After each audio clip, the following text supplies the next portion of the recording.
Now, we are getting the M5 Touring here in the United States. Thankfully, a company finally decided to bring in a performance wagon over here. Audi was the first one with the RS6, sold really well. I do think the new M5 is going to sell really well as well.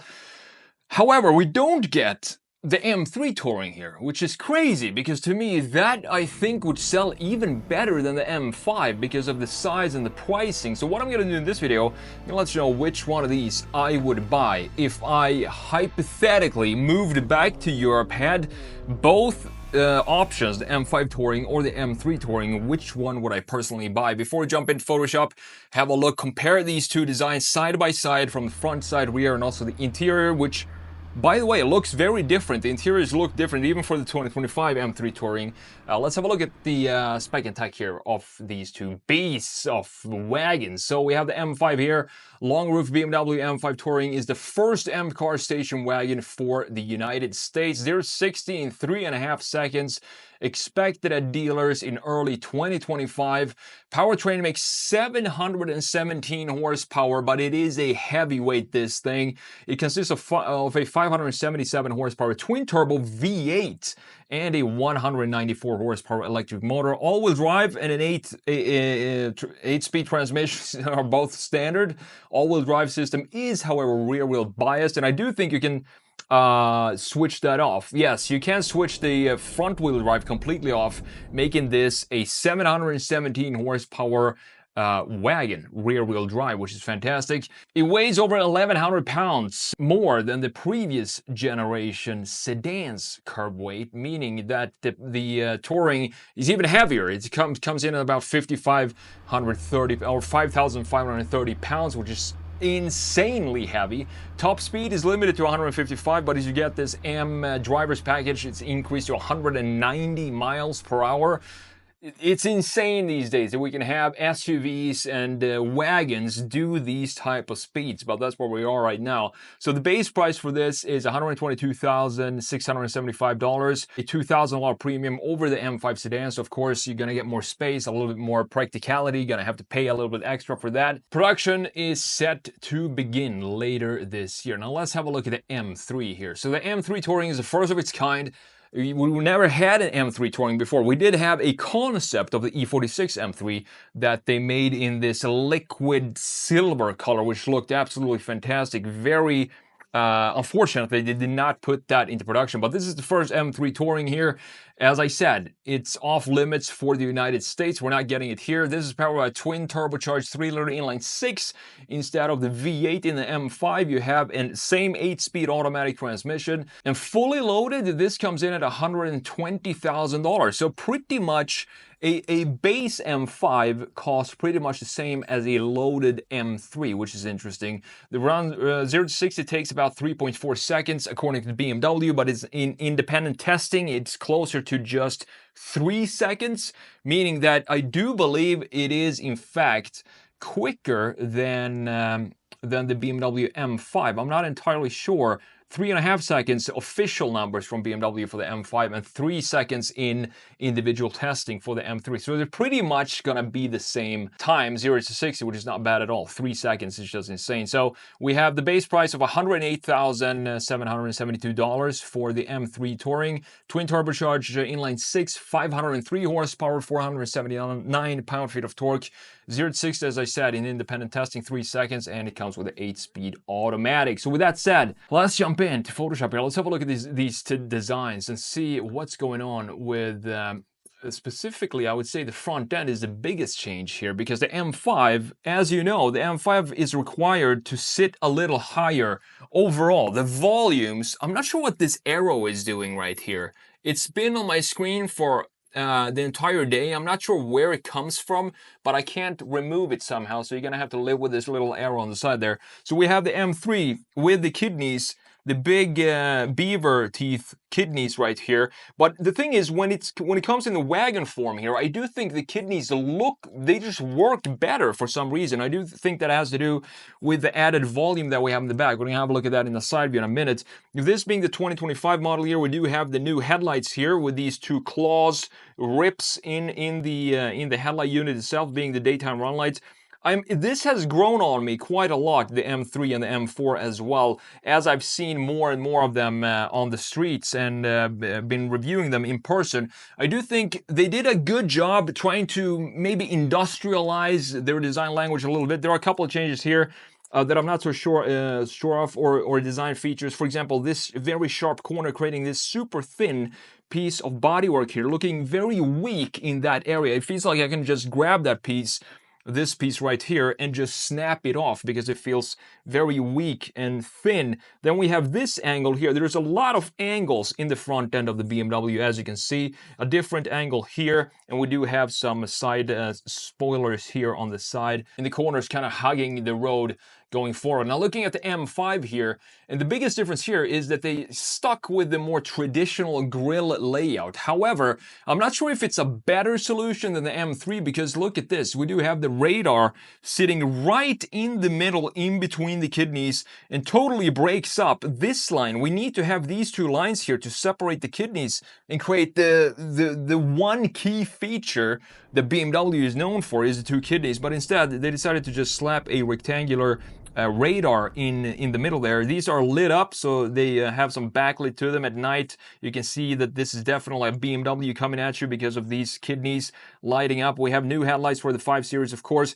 Interesting chamfer here with a 90 degree corner in this area, while the headlight itself sits at an angle. So this is what I'm a little bit confused about when BMW drops new designs these days. It's just a bunch of angles everywhere on the car, and as you can see, this feels a lot bulkier than the previous 5 Series, and that has to do with the fact that this has to be produced as an EV as well, meaning that we do need to have a battery sitting underneath here, creating a bit of a bulkier, beefier look for this, maybe not in a good way. Looking down low, we have thankfully one line that cuts across the entire lower section, creating a clear separation between the top half graphics and the lower half graphics. I'm not a fan of this, all these pieces that goes on in the lower section. A big frame for this lower section as well. I do think this is a little bit too thick, since we don't have any sort of framing for this area here. But the angles for the lower section of the 5 Series, I do think it looks better than what we have going on right here on the 3 or on the M3. But both of them is still not as good as BMW's designs from 5 or 10 years ago, in my opinion. Not even close. Now looking at the side view here, and this is what's going to be so special about both of these cars, the touring version of both these performance cars. I love the design of the M3 here, and this is what I'm talking about when I say that the front end feels like it just suits this better than the M3 sedan, because we now have more mass in the rear, kind of balancing out everything that goes on graphically in the front end. So this is definitely the one I would prefer. If I were to buy an M3, if we had an M3 Touring here, I would definitely go for the M3 Touring, because I think the proportions just look so much better. We have some clean line flow here as well, with this shoulder line here cutting right through underneath the greenhouse into the corner of the taillight from the corner of the headlight. Perfectly done there. You can see the A-pillar, if we go down here, goes right into the center portion, center hub of the front axle. Beautiful proportions. We have some graphics down here to carve out some of these volumes in the rear end. We still have the same problems in both of these cars though, with the rear fender. This being the M cars, meaning that the fenders are wider, but they kept the doors from the regular 3 Series, meaning that we have a very harsh clash here. You can see this big ridge going in to the fender here. It feels like the door is squeezing this rear fender and creates this very harsh ridge. It doesn't have a fluid integration into this wider fender that we have on the M cars. The wheels and tires look great. I would not want to have them in black. I love the design, but not in black. I would personally go with some gold wheels and probably a white M3 Touring with the gold or bronze wheels that they have as an option. I think that looks fantastic. Now looking at the M5 here, you can see that we still have the same problem here a normal M5 Series Touring door that clashes into this wider fender that we have on the M5. But thankfully, we still have a nice, clean shoulder line here going into the corner of the taillight. It doesn't really connect to the corner of the headlight in the front. The headlight sits a lot higher here than it does on the M3, making it feel, the proportions in the front end looks almost like a front-wheel drive car, like the 2 Series, for example, which is front-wheel drive, has a lot of layers on top here, creating a very high hood for the front end. And this has a similar design to that, even though this is, of course, all-wheel drive with the rear wheel bias. But I do like the overall proportions here. It doesn't necessarily feel too heavy to me, even though we do need to require it to have a battery here down at the bottom for the i5 versions of this car. But if we disregard the rear end graphics, the front end graphics, and everything that goes on there, I do think the proportions overall look very clean. We do have a small little Hofmeister kink right here as well, and the wheels look great too. I do wish we could stop this trend of just having every single wheel being black these days. You can see both of these are black wheels. Just bring back some silver or the bronze wheels in more of these press photos that we have from manufacturers. Now, looking at the rear end, this is definitely my favorite view for both of these cars. I think they look very cool. The M5 has some very interesting design features to it. I'm gonna make a redesign of this rear end, probably the front end as well, and just put it up on the Sketch Monkey channel later on this week, because it has so much potential. There's just a couple of details that I don't understand why BMW did that. In this case, I do think the M3 Touring looks a lot cleaner because we still have a sense of automotive design here with some fluid corners and fluid surfaces here. Not everything is super chiseled and just carved out of marble like the M5 looks. I also like that we have this top line right here, creating a sort of a integrated spoiler in the trunk lid. It just creates one sharp line that adds some definition to the rear end. I love the hockey stick design for the taillights here as well.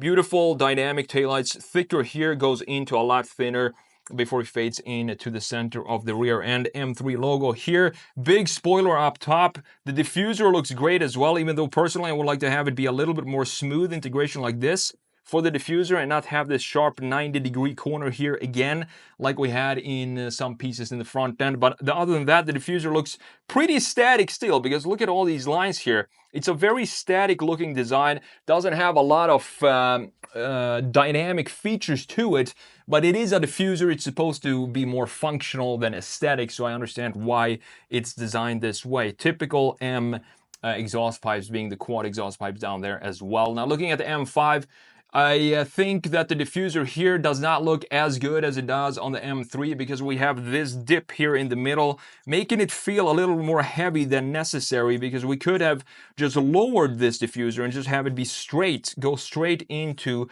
this area here and remove this, have this be body color and have this be part of the diffuser being black. And that is probably something I'm going to do in the redesign later on. But I do like that we still have this line that we have on the M3 as well. Big spoiler up top again. This is the area that I don't understand what is going on here. It feels like someone took a knife and just carved out a portion of the bodywork right here. It feels way too industrial for me for a BMW, specifically an M5 like this. I want to have a lot more dynamic feeling here and not all these static lines and surfaces that we have going on here. It feels way too static for me. But look at the shoulder line here, how beautiful this flows into the corner of the taillight here. We sort of have a hockey stick design here as well. The taillights, I actually like the design of the taillights because there still has some dynamic features to it. Thicker here, going into thinner, and a thinner part up top as well. The trunk dips down pretty far here into the bumper. I like that we have a clear separation here, and the bumper actually is clearly defined like this. I do think we have that on the M3 here as well. Not as deep though, not as deep of a cut in the bumper like we have on the M5. I also think that the taillights here, they sit, I said this when I made the video on the M5 Touring, they just have a lot of air up here, empty space up here, that I don't understand why they did it this way. I would much rather have it sit a lot tighter, the housing for the exhaust pipes, and in combination with lowering the diffuser in general, to just have it be a little bit more slim in the bottom and change this area up as well. Now, last but not least, the interior. The reason why I think the M3 Touring looks better in the interior, because it has more, again, more fluid lines all over. So it's like the exterior comes into the interior here, comparing it to the M5 Touring down here. So the M3 has a lot of fluid lines, and what I mean by that is these curvatures that we have in this chamfer, for example, going underneath these vents, looking very beautiful, even though we still have probably the 8.5 iDrive system here for 2025.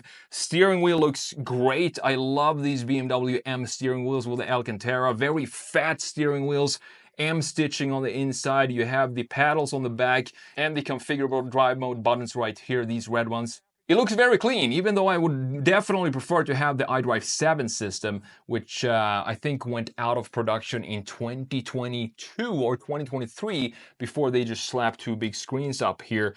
The center console looks great as well. I don't mind anything that goes on here. It looks very cool. You have all the drive mode settings here, start button and so on, carbon fiber, this being equipped with the carbon fiber package here, as you can see. Now, looking at the M5 here, the reason why I think this looks more static is if you look at this, for example, there are so many horizontal sharp lines in addition to these crystals here, making it feel even more fragile. It feels like pieces of glass that you don't want to touch too hard or too harsh because they're going to break. Still have the same integration of the infotainment screen and the gauge cluster here.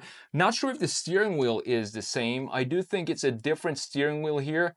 Because if you look at the center portion here, it feels like it has a bit of a different design than what we have in the M3 Touring. I'm not entirely sure. It could be the same steering wheel though, even though this one is leather wrapped instead of Alcantara. Other than that, it feels, I've reviewed the BMW 760, and it has a similar interior to the new M5 with all these crystals, and it feels still very warm in there, specifically at night if you have the ambient lighting having some warm glow to it. Looks like we have a very similar setting or design here for the center console like we have in the BMW M3 Touring. So with that said, which one would I personally buy? For me, it's going to come down to design and maybe a little bit price as well. $108,000 base price for the M3 Touring, $122,000 for the M5, which is also a lot heavier than the M3 Touring because the M3 doesn't have the hybrid setup.